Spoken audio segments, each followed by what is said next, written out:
रही है।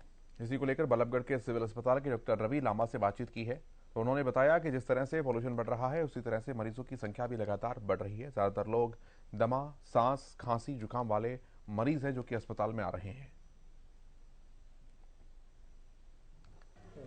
खराब वायु गुणवत्ता के कारण मरीजों की संख्या में इजाफा हो रहा है। लगातार जो सिविल अस्पताल मरीजों की संख्या बढ़ रही है और बातचीत करेंगे हमारे साथ डॉक्टर है। सर, क्या नाम है आपका? डॉक्टर रवि लांबा। किस तरह के मरीज आपके पास आ रहे हैं? लगातार संख्या बढ़ रही है।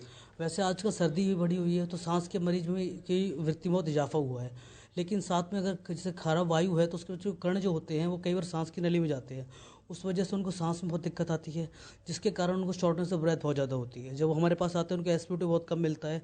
अगर किसी का एसपीओ2 90 से कम है तो हम उसको तुरंत ऑक्सीजन और इंजेक्शंस होते हैं हम वो लगाते हैं और देखते हैं अगर मैनेजेबल यहाँ पे हो पा रहा नहीं। अगर यहाँ पे मैनेजेबल हो तो हम करते हैं, नहीं हो पाता है तो हम उसको आगे रेफर करते हैं जहाँ पे बाईपैप और वेंटिलेटर की सुविधा उपलब्ध हो। लगातार कैसे मरीज आपके पास पहुंच रहे हैं? बुजुर्ग की बात करें या बच्चे बात करें, किस तरह के मरीज वैसे अगर देखा जाए तो अगर हम एज की बात करें तो ज़्यादातर 60+ वाले मरीज हैं उनकी इजाफा ज़्यादा हुआ है, क्योंकि अगर देखा जाए लोग अभी भी मास्क को ढंग से सीरियसली लेते नहीं हैं, वो लगा नहीं रहे हैं वहाँ पे अभी।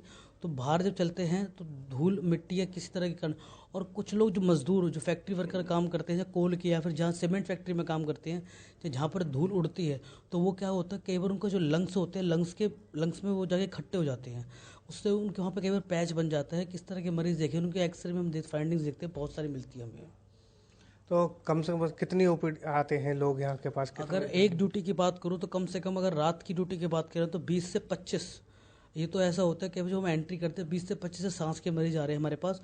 और डे की ड्यूटी में भी अभी मेरे पास 3 मरीज अभी सांस के फिलहाल आए हैं अभी तक, जिसमें से एक बुजुर्ग महिला 60 साल की थी, एक लड़का अभी 18 से 20 साल का है, और एक और 25 से 26 साल की एक महिला और भी आई है। डॉक्टर कैसे बचा जाए इनके पास? क्या इनके पास बचाव एक यही है कि जहाँ पे धूल मिट्टी की चीज़ है एक तो मास्क लगा के रखें वहाँ जाने से पहले, और दूसरी बात अपना घर पे आने के बाद आने से पहले मुंह हाथ अच्छे से ज़रूर क्लीन करना चाहिए, और कोशिश करें कि ऐसी जहाँ पे सांस या जहाँ पे धूल उड़ रही है, मिट्टी उड़ रही है, वहाँ से थोड़ा बचाव करके चला जाए, क्योंकि कुछ कुछ ऐसा एक एलर्जिक राइनाइटिस नाम की बीमारी होती है, एक अस्थमा बीमारी होती है जो मोस्टली सीजनल बहुत होती है। ऐसे में अगर ठंड में, और जैसे अब टाइम आने वाला है कटाई का, कटाई का जो टाइम आता है उसमें पोलन ग्रेन्स उड़ते हैं और नाक में जाते हैं, तो कईयों को ना फिर सांस में बड़ी दिक्कतें आती हैं।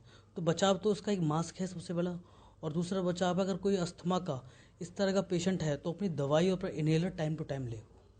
तो ये थे हमारे साथ डॉक्टर जिन्होंने साफ तौर पर बताया है कि लगातार जो घर से बाहर निकले तो मास्क का प्रयोग करें, और कहीं ना कहीं जिस तरीके से और आने वाली जो बीमारी है उनसे बचा जाए, मास्क और सावधानी हाथ पर साथ साथ धोते रहे। जितेंद्र बेनीवाल, हरियाणा न्यूज, बल्लभगढ़।